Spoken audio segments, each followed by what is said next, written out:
Vamos a ver un primer ejemplo sobre funciones definidas con valores absolutos.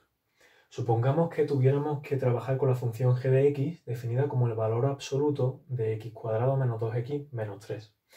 Bueno, ¿cómo operamos en este caso? Recordad, el objetivo es llegar a traducir esto en una función definida a trozos. Para poder hacerlo es tan sencillo como definir el interior del valor absoluto con otro nombre, si queréis, si no tampoco es necesario, y evaluamos en qué intervalos esa función que nos queda dentro del valor absoluto es positiva o cero y en qué puntos es negativa. En los puntos en los que sea positivo o cero el valor absoluto no va a hacer nada especial, no le va a cambiar el signo, entonces la función g en ese intervalo se va a quedar definida de la misma manera, como x cuadrado menos 2x menos 3, pero en los casos en los que el valor nos salga estrictamente negativo, el valor absoluto le va a cambiar el signo. Por tanto, al convertirlo en la función definida a trozos, en ese intervalo en concreto le vamos a cambiar a este polinomio que nos queda dentro del valor absoluto el signo. Por tanto, escribiremos el opuesto de esto, es decir, menos x cuadrado más 2x más 3. ¿De acuerdo? Entonces, resumiendo, ¿cuál es el objetivo? Pues el objetivo es poder llegar a estudiar el signo de una nueva función definida como el interior del intervalo. Es decir, definimos esta nueva función f como x cuadrado menos 2x menos 3 y estudiamos cuáles son los signos por cada intervalo. ¿Qué intervalos vamos a tener en los que cambia el signo? Bueno, pues para poder saberlo, primero tenemos que hallar las raíces de esa función. Por tanto, lo que vamos a hacer es encontrar los valores de x tales que la función f se anule. Es decir, x cuadrado menos 2x menos 3 igual a 0. Para poder resolver esto de aquí, ya tenemos las herramientas desde hace mucho tiempo, ¿verdad? Lo único que tenemos que hacer es resolver x como menos b más menos raíz cuadrada de b cuadrado menos 4ac, todo partido por 2a, ¿verdad? Bueno, pues cuando lo hagáis, vais a llegar a que x puede valer dos cosas, 3 y menos 1. Esto, hay aquí una serie de pasos que yo me he saltado, pero que vosotros ulteriormente tendréis que hacer, ¿vale? Es solamente que para que podamos entender qué es lo que vamos a hacer aquí, pues me lo voy a saltar porque no son del todo relevantes en este momento. Pero evidentemente es obligatorio hacerlo. Bueno, cuando ya sabemos cuáles son los puntos en los que la función definida dentro del valor absoluto se anula, lo que hacemos es estudiar los signos por intervalos. ¿Y con qué intervalos vamos a trabajar? Pues con los intervalos que se nos queden definiendo estas raíces como extremos. Es decir, por ejemplo, en este caso, si tenemos que las raíces son menos 1 y más 3, entonces representamos, por ejemplo, aquí menos 1 y aquí, por ejemplo, 3.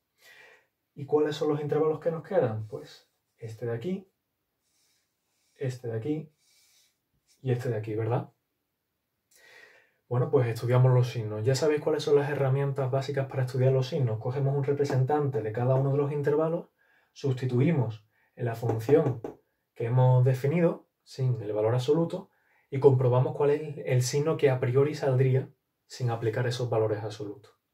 Entonces, si lo queréis hacer, lo podéis hacer paso a paso, pero si estáis más o menos atentos, recordaréis que yo os dije una vez que si tenemos un polinomio y el número de raíces de ese polinomio coincide con el grado, en este caso el grado 2, tenemos dos raíces, entonces al pasar de un intervalo a otro, definido con sus extremos como las raíces del polinomio, siempre va a haber un cambio de signo. Por tanto, bastaría comprobar el signo en uno de los intervalos y los signos de los intervalos consecutivos son consecutivamente alternos.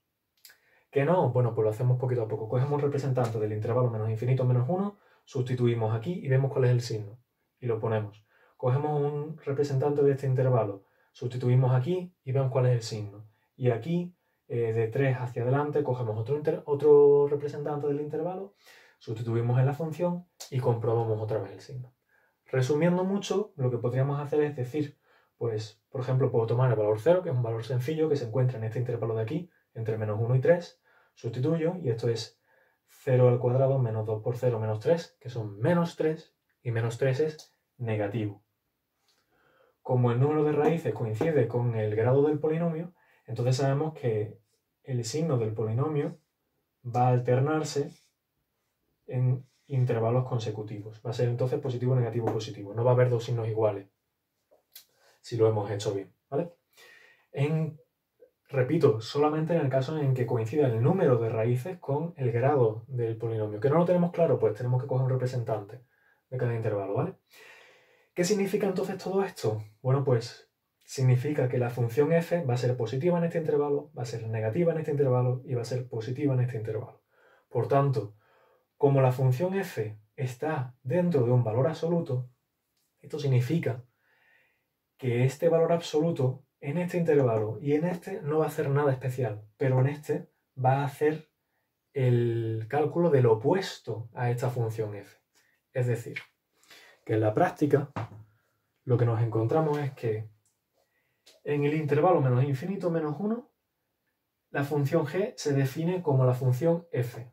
Y podemos poner directamente x cuadrado menos 2x menos 3. Esto es para x menor estricto que menos 1. Como después viene un intervalo en el que la función f se hace negativa, nosotros, al convertir el valor absoluto en una función definida a trozos, tenemos que cambiarle el signo a la función f, para que la función f nos salga al final positiva. Perdón, para que la función g nos salga al final positiva. La función f es negativa, si le cambiamos el signo al interior del valor absoluto, nos va a salir al final positiva, es decir, menos x cuadrado menos 2x menos 3. O bien, si lo preferís, menos x cuadrado más 2x más 3. Esto sería en el intervalo menos 1 menor que x menor que 3. Y luego comento sobre los iguales, ¿vale?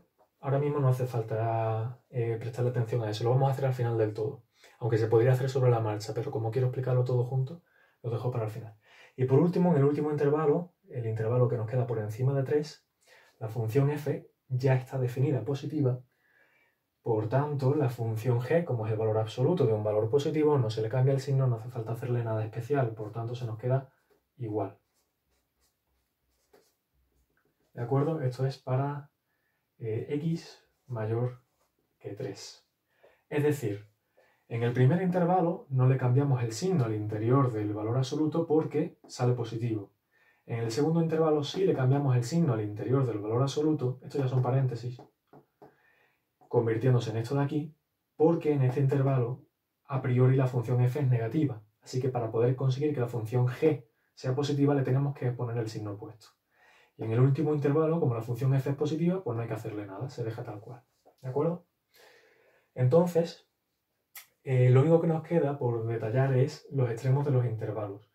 ¿Debería meter el x igual a menos 1 en este intervalo de aquí, en este trozo de definición, o en este?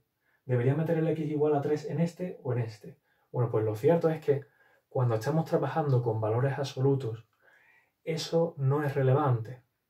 En general, como el valor 0, al igual que los positivos, no va a cambiar de signo al ser tratado por un valor absoluto, si queremos podríamos poner los signos iguales que corresponden a las imágenes nulas con los intervalos en los que la función es positiva, pero en realidad no es necesario. Podríamos haberlos puesto aquí también, o podríamos haber puesto uno aquí y otro aquí, o uno aquí y otro aquí, ¿de acuerdo? Es más, si lo hubiésemos puesto redundante, aquí, aquí, aquí y aquí, en este caso en concreto, como la función valor absoluto es una función continua, entonces tampoco llegaríamos a ningún tipo de contradicción, ¿de acuerdo? No pasaría a priori nada. Lo que pasa es que es buena práctica que un punto nunca venga definido en dos intervalos diferentes, porque entonces, si valieran cosas diferentes, no sería una función. Para un mismo valor del dominio de definición no podemos tener dos imágenes, ¿verdad? Por eso hay que evitar la redundancia. Ahora bien, como estamos trabajando con valores absolutos, en los extremos de un intervalo con otro, lo que nos encontramos son las raíces del intervalo. Perdón, las raíces de la función. Y como son raíces, su imagen es nula. Entonces da igual si la cogemos por aquí o por aquí, en los dos casos va a ser 0. No nos importa. ¿De acuerdo? Resumiendo, que pongáis el igual en cualquiera de los dos casos, de las posibilidades que tenéis, no importa cuál, porque en cualquier caso no va a hacer ninguna diferencia. ¿Vale? Pero en alguno tiene que estar. Una vez tenemos la función valor absoluto pasada a una función definida a trozos, lo que hay que hacer ahora es representar la función. ¿Y qué es lo que vamos a encontrar en este caso? Pues mirad, si representáramos la función f de x, no g, f de x tal cual, siendo f de x, x cuadrado menos 2x menos 3, tendríamos que hacer el estudio primero de el vértice de la función, ya sabéis, la x va a ser menos b partido por 2a y la y va a ser y de esa x, y tenemos que hallar los puntos de corte como mínimo, ¿vale? Si con eso es suficiente, tenemos suficientes puntos para poder hacer la representación gráfica, pues la hacemos, y si no, pues seguimos haciendo con una tabla de valores más puntos.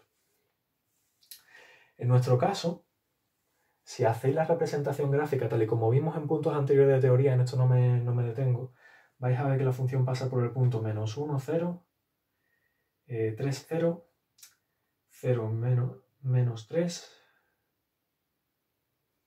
y el vértice está aproximadamente en 1, menos 4. No, aproximadamente no, exactamente en 1, menos 4. Como además la función es simétrica, entonces pasará por aquí, ¿vale? Esto es la función f de x, pero esto no es la función que se nos pide representar, ¿verdad? Si nosotros cogiéramos la función definida a trozos e hiciéramos el estudio de cada uno de los trozos, que en realidad son el mismo, pero en el caso del medio, cambiándole el signo, cambiándole el valor de la imagen de uno negativo a uno positivo, entonces llegaríamos a que la representación gráfica de esta parábola, pero dada en valor absoluto, va a ser este tramo igual porque es positivo. Este tramo de aquí también va a ser igual por ser positivo. Pero este tramo de aquí se va a ver reflejado hacia arriba, porque hay una simetría con respecto al eje X. Por tanto, en lugar de pasar por el punto 0 menos 3, va a pasar por el punto 0 más 3. Y en vez de pasar por el 1 menos 4, va a pasar por el 1 más 4. Porque las imágenes, como hemos dicho todo este tiempo, tienen que pasar de negativas a positivas, pero solo las imágenes. La segunda coordenada, la primera no, ¿de acuerdo? La abscisa queda tal cual. Y entonces veríamos que la parábola, en este caso, quedaría representada al revés, al contrario. Perdón, esto de aquí debería ser el vértice, ¿de acuerdo? Que no lo he dibujado del todo bien.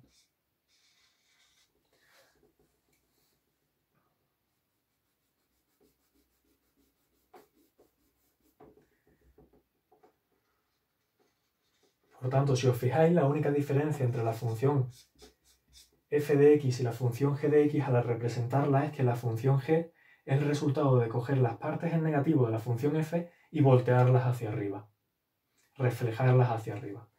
Y repito, la única dificultad que entraña todo esto en realidad reside en el salto de la función definida como valor absoluto a una función definida a trozos. Para poder pasar de aquí a aquí, hay que hacer un estudio del interior de la zona que está en valores absolutos.